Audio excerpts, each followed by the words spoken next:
What counterintuitive tip do you give to your coaching clients that gives them that aha moment?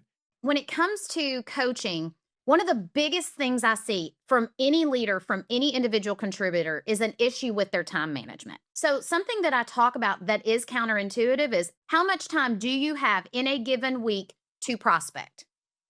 And if somebody comes back to me and says, I've got 4 hours, then I'll say, fantastic. Let's use those 4 hours. Let's make a plan for next week. And it's counterintuitive because they think I'm going to say, whoa, whoa, whoa. We'll rearrange everything. We've Mhm. got to use the time that they think they have.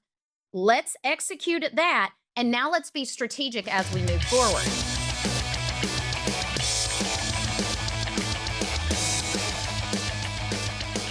Welcome back to the Sales Gravy podcast. Thanks for listening. If you haven't, give us a 5-star rating on Spotify. If you're on Apple Music, give us a review. Write a little review for us. It really helps. And if you're on YouTube, hit that bell that's at the top of the YouTube page. Gives you all the notifications for when we release new podcasts. We have 3 great podcasts happening every single week, which is the Monday podcast, Ask Jeb, and this one that you're listening to right now. Would really appreciate all of the reviews and comments on the YouTube channel. Really helps us out to create better content and to reach more people. Today we have one of my favorite people on the Sales Gravy team. She is an incredible seller, an incredible coach, an incredible trainer. All of her clients love her. We only get good feedback about this person, and she came on the Sales Gravy podcast to share some of her expertise when it comes to coaching, who should be looking at coaching, how you should evaluate coaching, some of the outcomes that she sees from her coaching clients, and then ultimately, why people choose Sales Gravy for their coaching needs. This is a really interesting podcast to listen to if you're an individual contributor, a business owner, or a leader in a business. Take a few minutes, listen to this. Sarah's awesome. We have some information at the end of the podcast, so stick around for the end of it. But enjoy. Sarah Greer is one of our senior master trainers and our lead coach. She also runs our coaching department. She is a keynote speaker. She helps with our content. She writes articles. She is all over the place, and I'm so happy that we have some time with you in between all of your things that you've got going on. So we'll take a few minutes. I just want to ask you some questions. I got them written down. For those that don't know you, how did you sort of fall into the Sales Gravy fold, and where did you come from? I've been asked that question multiple times, and I'm not sure the intent of the people asking every time. But I can share how I came to Sales Gravy. Where did I come from? And like to begin with, we're not even sure, right? Okay, okay. By Well, way of Knoxville, Tennessee. Don't hold it against me. But how I became a member of Sales Gravy is I've been here for about 3 years now. And I was deciding how to make and when to make a transition in my role. I had been at the company I was at prior to Sales Gravy for about 13 years and was trying to make a decision on what that next move would look like. And I happened to see that there was a Sales Gravy posting. And one of my most favorite parts of being a sales leader, I was a sales leader for 10 years, was when I was able to see the light bulbs go off in people's heads when they were being trained and when I was coaching them and when they figured something out and it worked. And so I thought, I've not trained large teams, but all I did in my 10 years was train people constantly and mentor people. So I took a chance and Jeb and I connected, had a very lengthy interview process. So Sales Gravy does not just pick somebody through one interview, but it's worth it. It's worth going through that process. And so it's been a great challenge and a great melding of things that I've been able to take from my background as a bag carrier, right? As an actual salesperson, as a sales leader, and now being able to pull that all together into being able to train and coach people, and I still sell. So it's a dynamic role. all of our trainers are some of my favorite trainers, and I've had the luxury of spending a lot of my life around sales training, as an industry. So I know a lot of the main staple speakers and at least their books, and I may not have met everybody, but I probably spoken with them at some point in via LinkedIn. Or I was like 13 years old editing blog articles for Art Subsack, and I got to meet him a few years ago, and I feel like I know these people. But Sarah, you sort of rise to the top of that list for me for a few reasons. One of them is you're so warm. You're one of those people that when you walk into a room, you instantly feel connected to. I know this is sort of intentional on your part, but also probably something that's just part of your personality and your career. As far as I knew it, was in the field. Obviously you were a leader, but you were working in a very it was like an industrial sort of position in sales where you're selling to factories, and I'm sort of familiar with that because it's tangential to what Jeb came out of. Were you there your entire sales career, or did you start off somewhere else? How did you get into a sales role that led you into management? So, I have been in sales my whole career, but I was in that role in the hunter, industrial, manufacturing sale. Lots of I could sell to anybody because we sold toilet paper, right? So technically anybody was a prospect, but I was there for 13 years. And then prior to that, I was in advertising and circulation sales for a newspaper in Knoxville, Tennessee. And there's not many of those left around No. the world, right? Newspaper is it's not the same. So now it's digital media that people are focusing on. But I sold in that space for 10 years, and I actually had a part-time job in college in the call center at the newspaper. My job was retention, meaning I was in charge of keeping our current clients that called in to try to cancel their subscriptions or upsell them. So I kind of came into it like a lot of people do when it comes to inside sales, call center work. And that started it. But also my dad was in insurance sales for his entire life. And my mother did not like to fly. So he would qualify for President's Club trips and take me or my sisters on those trips. So I grew up going, I want to do that. I want to be on that stage. I want to walk up and accept that award. So I was also surrounded by it. He said he knew I would either be in sales or be a lawyer because I really liked the debate. I I you know liked the debate. It makes sense. It's interesting is that Jeb sold newspaper ads out of high school and in college, I believe, and so it's interesting that you have a similar path. Obviously, not the same path. We're very similar, and I think that aligned us when I came through the interview process, right? He said, "If you can make it in the industries I know you've been in, you're gonna be a good member of our team." And same thing for me. I have the same respect for it because I watched it growing up. He was a leader when I was young, but I got to go to the warehouse and like smell the fumes Mhm. and the sweat and the intensity of it and some great appreciation for it. I know you said your dad was in insurance sales. You got to go to President Club. You were maybe like the only person I've ever met who said I want to grow up and be a salesperson. So Right? It's it's like crazy. a very unique set of perspectives that you have. Did you at all, though, in college when you were going to the inside sales job? And I feel like newspapers and media somehow they have this really great way of masking the sales job. Like it doesn't seem like from the outside it's sales. They don't call it sales. They're not sellers. They're helping the newspaper. It kind of has that like you're helping media in a way. Did you ever have any confusion about is this a sales job or not a sales job? Did it ever cross your mind that you were stepping into a world that you didn't know, and then when you stepped into it, you went, "Oh, I know this. This is sales." So I never and let me preface this with many people have a negative view of the word salesperson.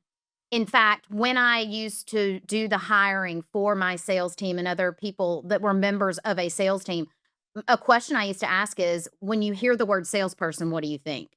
And if somebody goes to the negative and says pushy, aggressive, etc., it's hard to change that thought process. So I Mm, had never had that thought process because of my dad. That mm. is not how he sold. He was very much a consultative salesperson and calm and methodical, right? And I had that's what I had seen. So when I got in the inside sales role, I knew it was an inside sales role, but I also had the benefit of being young and dumb, Mm. and I didn't have the fear of rejection. I had more fear of rejection 10 years later than I did while I was on the phones then. So I didn't even see it as a negative or positive. I saw it as a way to make money. That was it at that point. It's really interesting. I had the same experience. So I worked for a large tech software company out in college and then leading out of college, and that's what my first sales territory was in Atlanta, selling tech into these businesses. That it was a lot not necessarily toilet paper, but I was going into the same, loading bays trying to figure out who the hell the HR department was, and they Yes. weren't telling me anything. But Yeah. I had this interesting excitement that even now, as I think about it, I have more fear of rejection now than I did at that point. And you coach people, so the reason we're having this conversation is because you are one of our, if not our premier coach. You see a lot of our coaching clients. You help people from my skill level and even the newer folks Mhm. to really seasoned leaders. Yeah. You see these people with fear of rejection and some of these different challenges. How did you kind of handle that when you were in your 7-year career after the newspaper, and Yeah. had more fear of rejection, and you're working with people who have similar challenges? How do you kind of help them push through that, understand it, accept it even? What are your conversations like? Number one, it's normal. You're not weird. You're not weak. You're not a bad salesperson. Okay. So that's step one, right? Admitting that you have a problem, right? If you will. So, you are literally not alone. It is rare that I hear somebody say, I'm super comfortable. I don't care about rejection. Almost everybody has a little bit of that. So number one is, you're normal.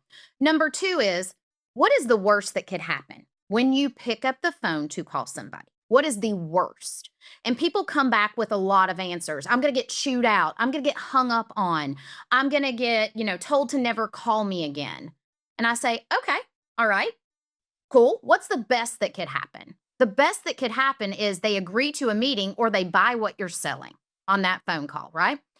So the worst that could happen is it's a not right now. Okay. Because people ask me, Sarah, when do you stop prospecting a prospect? When the business shuts down completely or they pass away.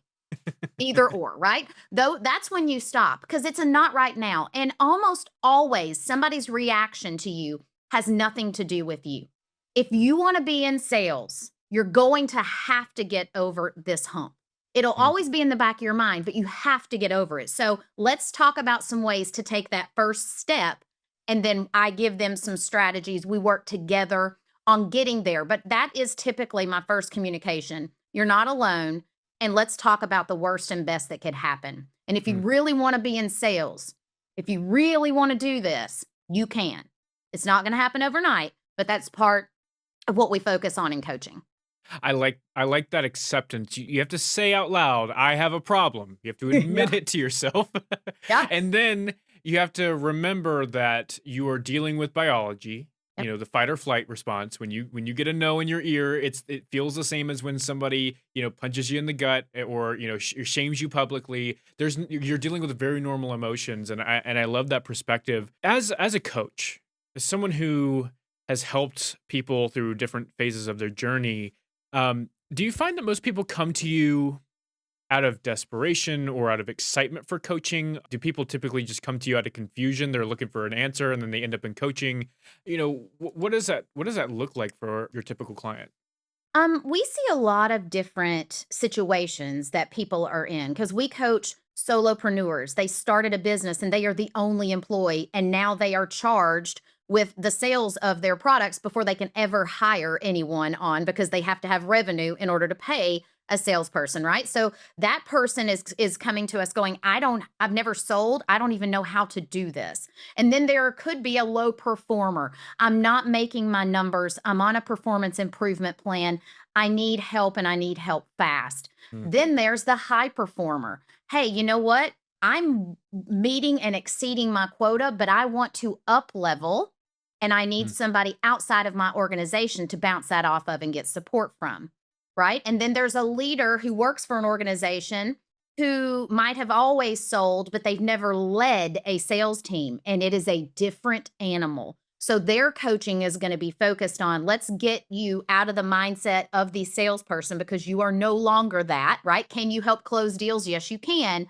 But you are now a leader. And let's really look at what that means and how to execute that with your team. So we see everything, but we do see a lot of people who don't really even know what they need, and they want coaches to find those opportunity gaps. And that's part of what we do as well. There's some people that are like, I just don't feel like I'm living up to what I need to live up to, but I don't know what I'm doing wrong. mm. That's another piece. Leadership is interesting because it's sales the sales profession is split up into what I call players and coaches, Mhm. because it's a simple sports analogy and everyone sort of gets this. If you're on a sports team, and your goal is to perform, you go get a coach and you want to perform better. If you're the last person on the team who's getting to the practice, or if you're always in the gym and you're getting better and you're getting a coach, right? So there's performance coaching, which I think comes more in mindset coaching, that comes in that range. Mhm. But leadership, it's all of those things plus a little bit of, it's almost like an ego coaching. Like, you're now in a role where you have people looking up to you, and if you say, "Hey, I'm going to go get a coach," and I wonder if you find this to be a truth. You can tell me how wrong I am.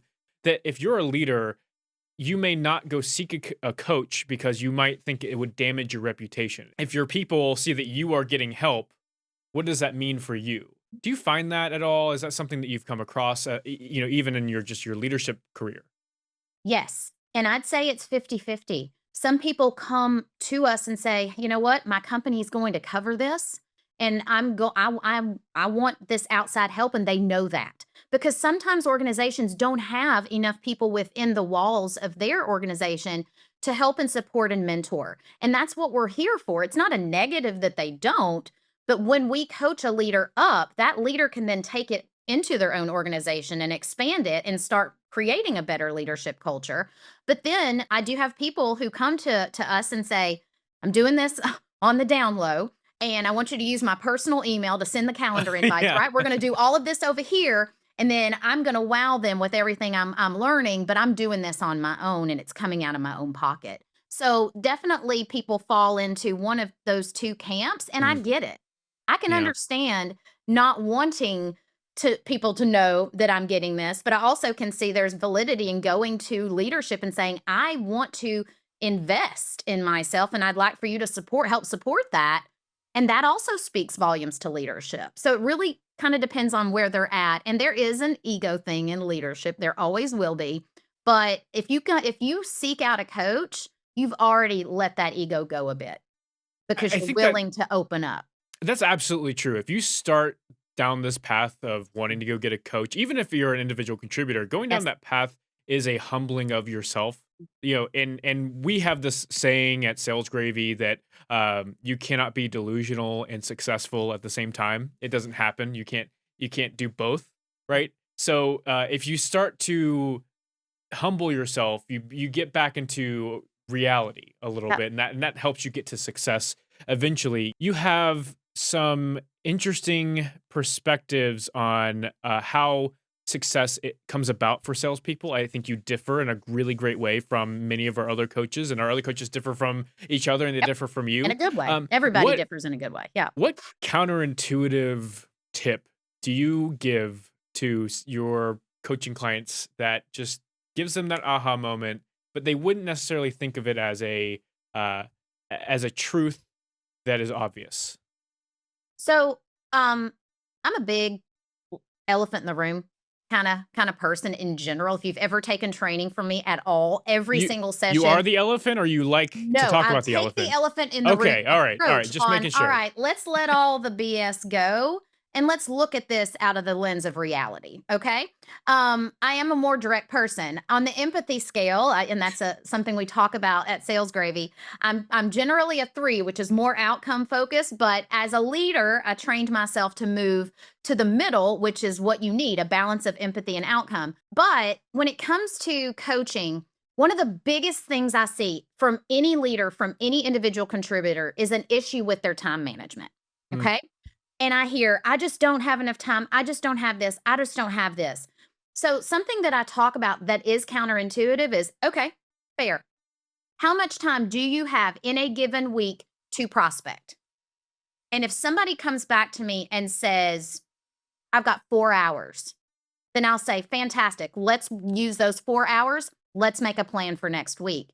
And it's counterintuitive because most people want me to, they think I'm going to say, "Whoa, whoa, whoa. We'll rearrange everything, do this, do that, rearrange everything." But step one, that's impossible. That's why they came to us. Can we go in and change their every week from week one? No.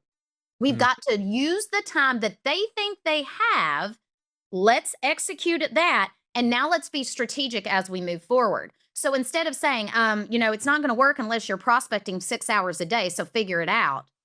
I say, got it. How much time do you have? All right, we're going to use every single second of that. And what ends up happening is that time starts to expand Mm. as we continue and go through. And so I really prefer the lens of reality versus, well, you should be doing this, right? Well, you should be doing that. And that's a bit different. It is a bit different, and it's why they pay you the big bucks. Do that. Let me talk to Jeb about that. Let Not me talk to not my Jeb. department, not my department. But you said this is a really interesting tactic, and I want to stick on it a little bit longer because I personally haven't heard that before, and it's okay, use the time that you have. People do expect that you're going to say, well, you really need to be doing 8 hours of prospecting, and Mhm. then it's like, all right, I guess I'll do 8 hours, and that's kind of the coaching that I've gotten coaching for other things before. It's definitely been that kind of coaching. The success that you see, is it because people start to understand you're leading them down the path of impact, that the things that they can do in 4 hours are actually more impactful on their sales week and their quotas and all of that than the 18 hours they're spending doing whatever else they're doing. And so it just starts to expand because they're actually seeing results that mean something to them. Is that the process that you're seeing? Yes. And a true salesperson will be driven and somewhat addicted to the results that they get out of that smaller amount because it's likely more execution than they did in a full week. Hmm. It's likely more of anything. It's more meetings that they've ever set up because they are really giving this focused time. And this is not just prospecting. This is effective discovery calls. This is time for nurture sequencing and follow up. If people don't know, I don't have enough time to do anything. Okay, I hear you, but nobody has enough time, right? But if we're not strategic from the start, then and how am I going to motivate somebody to change their entire week to do exactly as I say, but they're sitting there and they're like, I can't, I can't. Let's use the time so they have some ownership in it and they see those results. So now those 4 hours, okay, no, I'm giving myself 8 next week. All right, cool. Let's do this. Let's plan it out. Let's be strategic. So all that admin work that was taking up so much of their time, now I see people willing to delegate it. Mm. I see people willing to say, "I've got 3 discovery calls. I'm sorry, I can't, help you," or whatever that is, right? Delegation deferment. We talk about that in ruthless prioritization. So, what are your priorities? In every sales role, it's to sell. But typically that priority is about number 7 when it comes to the execution that they do in a week. Being a good corporate citizen, showing up to the birthday party in the break Yep, room, going to the boss's meetings, and yep. and look, if you have to go to those meetings, you have to go to those meetings. But there's a lot of times where, as a sales rep, when I was in the field, I wish I'd had you with me. But if I was in the field, and I would have to say to people like, I can't do this. I have to go make money. Yeah, I have bills to go pay for. I got things I want to go do, and yeah. and that requires me being present with my prospecting, and that was tough, and it can take over. I imagine that you also have seen this and experienced it, and if you try and change someone's entire week up, well, what happens? One thing happens that throws a monkey wrench into the entire thing, and then they blow it all up, and then they're back to their old habits because it's Throw just in the too. towel. "See, Yeah. Sarah, it doesn't work. I told you. I can't help that I have to put these fires out." Yeah, you can. And that's when I start to become, let's look at this. And again, the way I coach is different than the way others in our team coach. That's why when we talk to people who are looking for coaching, we ask them a question, "How do you like to be coached?" Right? I'm not going to be completely aggressive all the time, right? I'm very supportive at the same time, but also, what results do you want? If you just want to be told everything's great and wonderful, that's really not coaching. That's It's really not coaching. It's enablement, Yeah, and what I want in a coach, I'm this way, so I have a problem. That's my admittance on this podcast, is good. that Step 1. my heart wants a coach that is going to push me, but my brain, for some reason, it wants a coach that'll push me, but only halfway there because I really want to keep doing what I'm doing. Right, your habits are so powerful. So when you're looking for a coach, look for a Sarah, look for Gina. Gina on our team, she's 100%. a pusher. Like she's going to get you to where you need to be, whether you like it or not. You're going to get there, Yes, and you're going to be happy when you get to the totally. mountaintop. You're going to go, "Oh my God, Gina, I can't believe I'm here." She's like, Yes, "Yeah, I can't believe you're told here ya. either." Yeah. But you're in a very similar boat where if spend some time with you, intensity, right? You're a Mhm. 3 on the empathy scale. You are not a person who shies away from a challenge, and you coach people in your own unique way. And when we bring people in for coaching, we have them sort of do an interview with us to Yeah, figure out if you are a fit, where do you fit with our team? And you coach these solopreneurs, yeah, and they're sort of that hybrid salesperson manager because they're managing themselves, yep. and they're managing a business, and they're also having to sell their business. This is an interesting place. Time management, I'm sure, plays into it. How do you help them get past the "I'm not naturally a salesperson" mindset? Great question. They are, and I tell them this, currently, you are the absolute best salesperson that you could ever hire. And that reason is because you developed and built this company. You Mm, have the most passion any other human will have in this company. That will shine through. Let's create a process that's easily, executable. Let's create messaging that feels like you, and then I'm gonna show you and walk you through how to develop it. But you are currently the best salesperson that there ever could be. Lean into that. And mm, really, people buy from people they like. People buy from people that have the confidence and passion that their solution is gonna be the best fit. And what I've seen from solopreneurs is, oh, they believe in it so much and they are so attached to it. It comes across fantastically when they give a recommendation, but where they tend to lack is the discovery portion. mm. They're just not used to doing that. They're used to having the passion to talk about their product or service, but they're not used to asking questions and learning about the potential needs. So a lot of times we live in that area and the prospecting area because they're really good at sharing a recommendation. It's really strange is, growing up around small business, and I sold to small business when I was in the field, and it's one of my passions. I love small business, but this is absolutely true. It is so difficult when even I was working with people in the field. They would go, "Hey, can you help me?" Like I was so good at selling that they were like, "Hey, how can you help me sell?" Yeah. And I would have them do like a little role play with me because I came from sales gravy, so I had Yeah. some background in it, and it was a little awkward, and I wasn't exactly doing all the right things. But the thing I noticed was they would pitch me. It was like a very pitchy, like, "Oh, we got this, and we do this, and we do this, and we do this, and we do this," and you're like, "Oh my," you're like, all Yeah. right, I hear Exactly. you. So it's passion. I mean, and Jeb Senior is the same way. He's got so much passion for it. Obviously, he's sales savant in his own way. But understanding that discovery, asking the right questions first, making sure you spend time learning about who you're selling to, and then when they're excited about pitch them, Yeah. right? That's the place you want to be. We talked a little bit about your style, Mhm. who you help and leadership, and I want to get some more coaching tips from you. But why you? Like why Sarah Greer? And I have my own answer for this, and I want to say it first. Okay. So and then you can follow up with that. Um, S- Sarah, I've sold coaching deals with Sarah. I've sold them for her. Sometimes to her chagrin. And I have put things on her calendar. But every time I've talked to somebody that I've sent her way, it's always that you were so clear from the get go that you were not going to accept a lackadaisical, "You're gonna help me and you're gonna pull me up out of this pool, and you're gonna be the one doing the heavy lifting."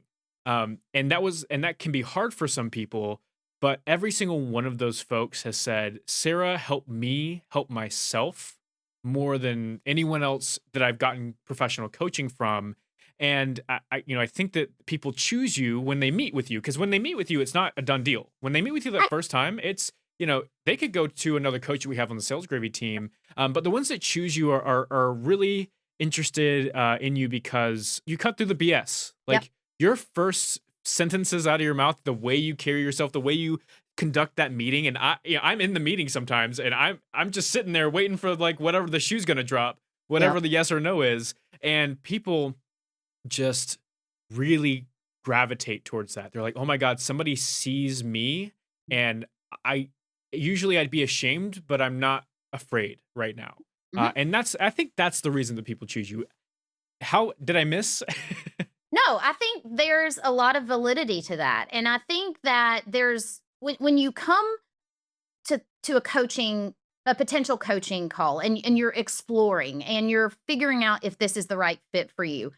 Typically, it is a personal investment, and that is a big deal. That's a big deal to me, that's a big deal to you, that's a big deal to a human, right? I Mm, wanna make sure this is the right thing, but one of the things I say, not only about me, but about every single one of our coaches is we are so different at Sales Gravy because we are lifelong salespeople, lifelong leaders. We've all led sales teams for multiple years, and in our role here at Sales Gravy, Jeb has us sell. So we have carried the bag.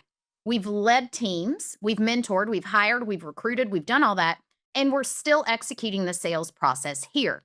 It's really rare to find that in any other sales specific coaching company. Instead, we are not lifetime coaches who got a certification and read all of Jeb's books and say, it'll be fun, try it, right?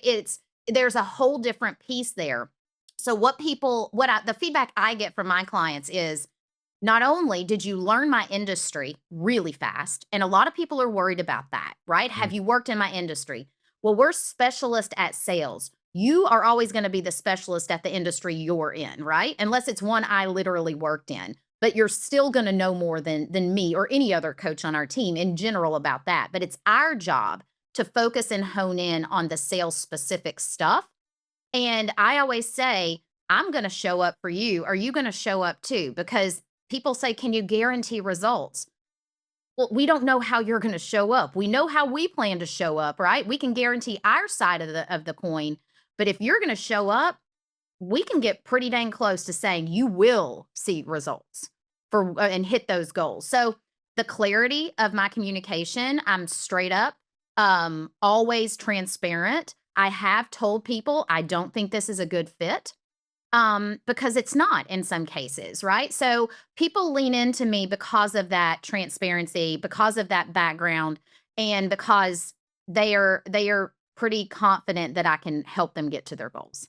I, yeah, I wanna go back to the practitioner coach that everyone on the sales gravy team, and of course I'm biased, so take my word with a grain of salt. But all of our people are sellers. We expect you to sell.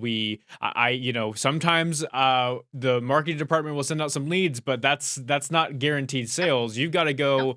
go get it, and that translates really well in all scenarios. Coaching is also a part of that.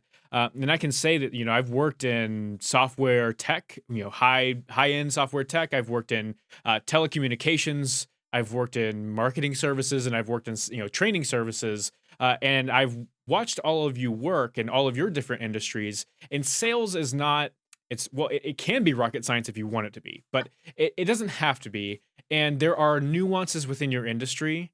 I will tell you this as someone who's worked in some really interesting industries, that the nuances were really more with the admin and the paperwork and like how to sell internally than it was Yep. to actually sell externally. Selling externally was going and finding people to talk to, Mhm. building relationships, running a sales process, Mhm. and getting them to sign the dotted line. Like Yes. there's a lot of nuance maybe in between that, but everything else was complicated afterwards. Yep. So I think that that's something that I really appreciate about you and about our team, is that they can speak to almost anyone in the world, not just in the US, but anyone, and help them with their sales. All right, so back to some coaching things. You have lots of sellers that you train every single year.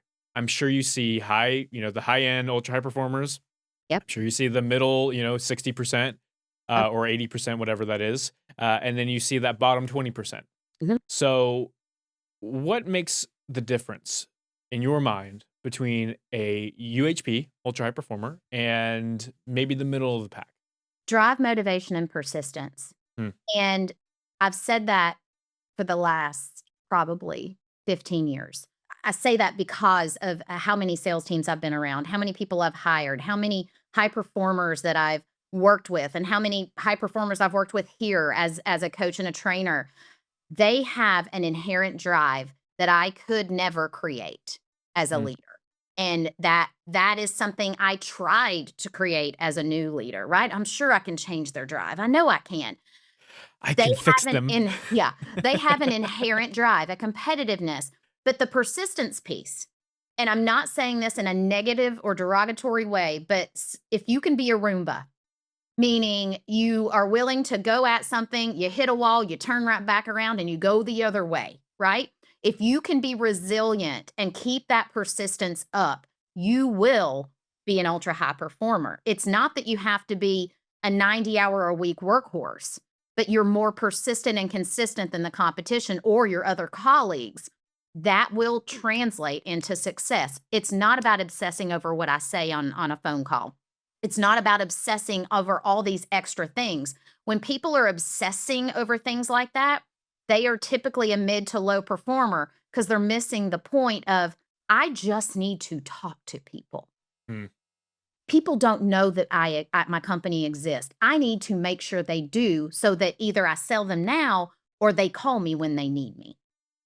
Absolutely. Oh, So that makes so It's much it's sense. not acumen. It's not acumen, and a lot of times our coaching is not focused on acumen depending on the person, right? If we're up leveling a high performer, they came in with drive and motivation and persistence. We're just tweaking a few things. I'm challenging them. Though I'll ask them, "Hey, what's your goal for new discovery calls or what's your goal for outbounds?" And they'll tell me something. I'm like, "Nah, you can do better than that.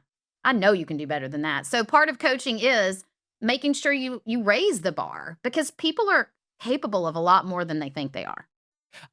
I I wanna, hit on a little nuance here, and it's something that you when you're talking about coaching, you talk a lot about, meetings or prospecting, and those it feels like, tangible, you measurable, Mhm. and those are all wonderful things to have, but what percentage of your coaching is challenging people to say, "Hey, I'm gonna do 10 meetings this week instead of 5," versus what are you saying in those meetings? What's your disposition? How are you, kind of molding yourself to a different buyer persona? How often do you spend time working on the softer skills that aren't necessarily tangible? A lot. A Mm, lot of the time. So many times we're doing role plays. That makes a lot of people uncomfortable, but I've never seen more impact than when we do role plays because just coaching somebody and saying, this is a great way to do it, you got to do it, right? You've got to execute it. So going through some scenarios with people, that's huge. And, challenging them to do more, that's almost, we start at the first session and talk about goals and what we want to accomplish. And I always amp those up a bit when I know somebody's capable. But then we go into active, let's actively start to up level this stuff. And then once I know they're good, that's when I amp them up even more and challenge them to do that. I hold people accountable. I'll text you and say, "Did you get your calls in today?" Or I'll ask you to text me. So there's a huge level of accountability in coaching too. And that's what a lot of people seek out and want. I've mm. had people send me a discovery call and want me to analyze it. I've had people send me some of their dials and listen to them.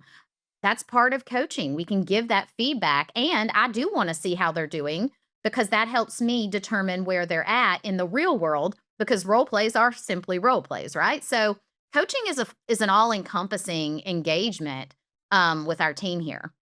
I think that that's the important part for people to remember is when you're looking at coaching and you're trying to figure out if you're going to invest in something like this and maybe it's not with us and maybe it's with Right. a bunch of other coaches is you have to find somebody who's going to be with you. Yep. They're not going to enable you. Yep. They're going to challenge you in all the right ways. They're going to be clear with you. They're not going to leave you alone. And those are the things you really have to look for. I have seen several coaching programs, been around this industry most of my life, which is pretty short, but I was started at like 16 years old, Yeah. cold calling people. Yeah. And so I've been around a little bit. And some of the coaching programs are truly like, let's do a group therapy session once a week or once every other week for 2 months. And yes, it may make you feel better, but the investment doesn't have ROI that it makes sense for those kinds of programs. If you're looking for something that's really going to drive your sales performance. Now, if you're looking for some group sessions, I think that that's totally good way to go. And we Just have think masterminds for that. Yeah, we exactly. absolutely have that, and coaching coupled with that mastermind is good, but there have been sessions with some of my clients that I could call a therapy session, but that's okay to happen every now and then, right? My rule of thumb is it's my job to keep us on track. You came here and invested in this to reach certain goals. Every now and then life happens and you do need to vent in your session, and that's cool. I have clients who still text me and keep me updated, and I haven't coached them in a year or more, right? So I want to be that resource, and it's okay to do that. We just can't do it every time. And the biggest thing I say is if you can't commit your time and effort to this, it is not worth the investment for you right now. Yes. If you can't show up and if you start canceling sessions and moving them out too far, that's not what you signed up for. So if you want to do this, we got you, but you got to show up. We've got you, but you got to show up. I'm gonna put that on a t-shirt.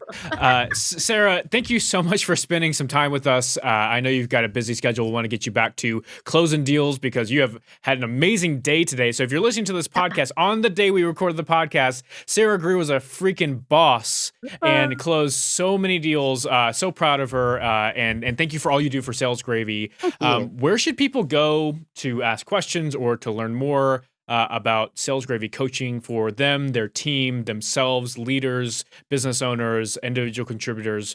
Where should they go? Yeah, well, they can reach out in a couple different ways. So salesgravy.com.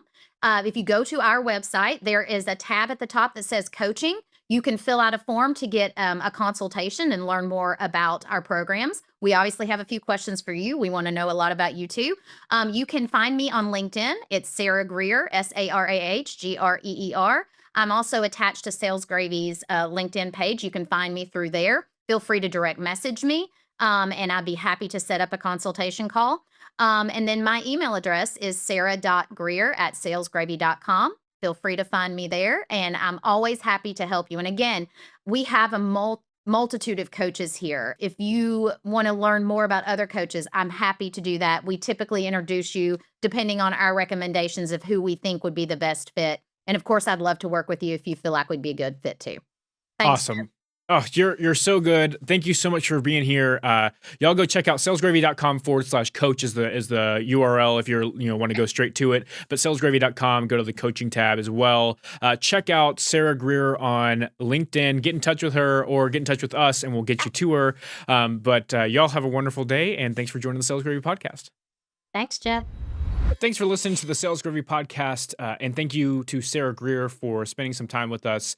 If you're interested in getting your free coaching consultation, just go to salesgravy.com/coach.